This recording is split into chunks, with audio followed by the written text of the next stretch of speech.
Hello, everyone. Thank you so much for that introduction, and I'm very excited to be here. About to have a conversation with Doudrop about gender and sports. And so, how are you doing, Doudrop? Hello, it's so nice to see you. I'm so thrilled to be here today with all these fabulous ladies, and it's just such an exciting time. For sure. So why don't we start with the questions? So, can you tell us about your journey to become a WWE superstar? So I started my journey to be a WWE superstar 15 years ago when I was just 16. I had 2 years of school left and I did not know what I wanted to do. I didn't know if I wanted to go to university or college, or even if I did, what subjects I would want to do. I genuinely had no idea. And I decided to join a pro wrestling school because pro wrestling was just something that I loved. I loved to watch it on TV. I loved to kid around with my friends when we were kids. And I thought, oh yeah, this could be cool. And at the time, I had no idea that, it was even possible to be a pro wrestler. Like it wasn't something that, was in my Right. mind frame.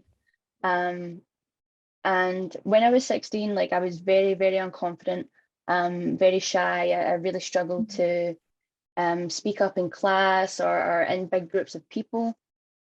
And through pro wrestling, like it really helped me find a voice. It helped me find friends and people that were like-minded to me. And from there, like I learned leadership skills and how to communicate better with my team. And as I gained confidence, it helped me break out into more areas, starting in Scotland, then England, then France, Switzerland. And before I knew it, I was working in places like Japan and America. And then, luckily for me, after a whole lot of working and traveling the globe, I got picked up by WWE. And now I'm here with all you lovely people and getting to do my dreams and travel the world and be an inspiration for the future generations. I really connected with what you said. Just as a kid, I think it's really natural for people to, not know what to do. But what really caught me off guard is when you said that you used to be shy. And now, through sports, you've really become, this literally superstar. You're really good at it, and you seem to be really confident. I think that's something that sports do, and it's really awesome to see that Absolutely. happen through your story and communicate that through your story. Um, so as we can go ahead with the next question, how have you seen the representation of women change and evolve during your career as a professional athlete, and what still needs to change in the industry of professional sports to achieve gender equality?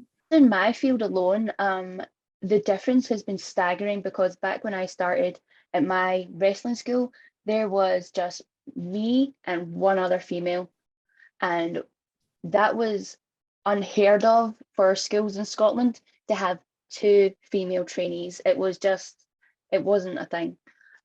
So I really feel like we started, we, me and the other woman was actually Nikki ASH, and I really feel like we started something across Scotland because as we joined and worked more and more, girls started to come to schools, and the more shows that we did, and we would find that more girls were coming to training. And I really believe that um, in order to believe something can be done, you have to see it being done.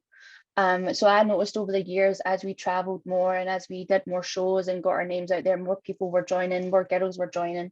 And not only in our world, but across the globe, more girls were coming to pro wrestling and more girls were joining wrestling school.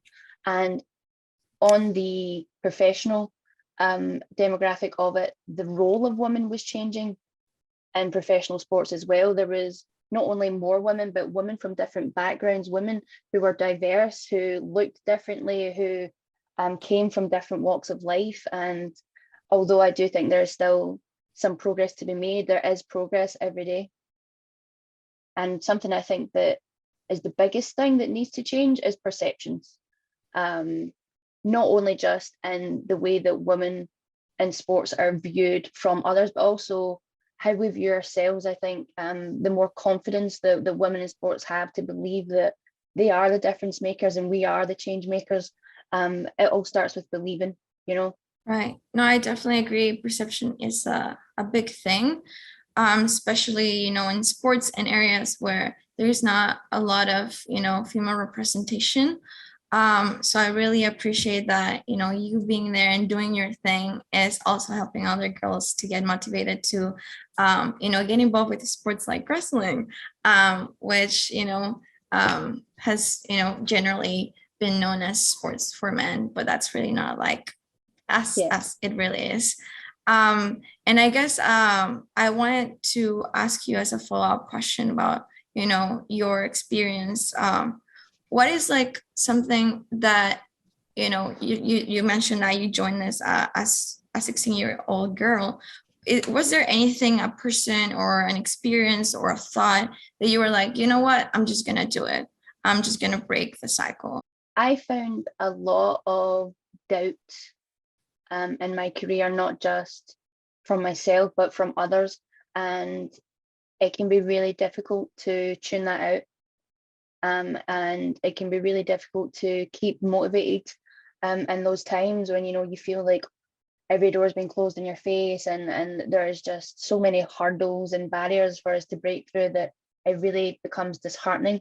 And I think the most important thing was having to have just the unwavering belief that yes, you can. Yes, you can.